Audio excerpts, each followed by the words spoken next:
Halika at ituloy natin ang biyahe at silipin muli ang exclusive bike lane.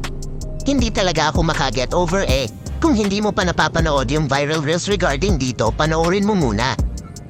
At dito pala yung sinasabi nilang pwede ang tricycle, motor at e-bike dumaan sa exclusive bike lane na ito.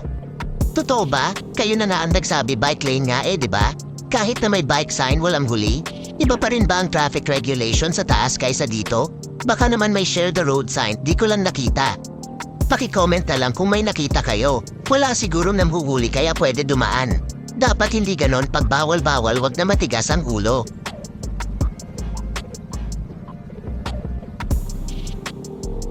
May mga illegal parking pa.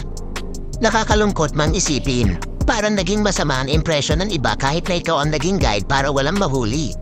Sa susunod nga babalik na rin ko na ang sasabihin ko dito kayo dumaan para lagi kayong mahuli. Pwede na po ba yan? Siguro naman mas matutuwa kayo niyan. Dapat hindi ka one-sided para mas maunawaan mo. Kung sarado isipan mo malamang hindi ito para sa'yo. Dapat wag mong pansinin yung hindi magaganda at masasakit na sinasabi ng iba kung alam mo naman nasa sarili mo at sa mata ng nasa itaas na tama ang ginagawa mo.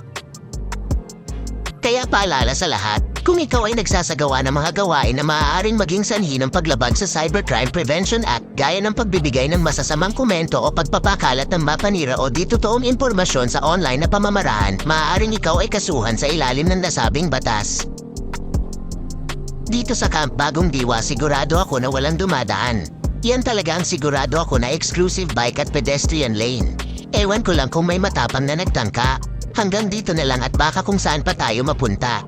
Ingat na lang palagi mga lods, drive safe palagi.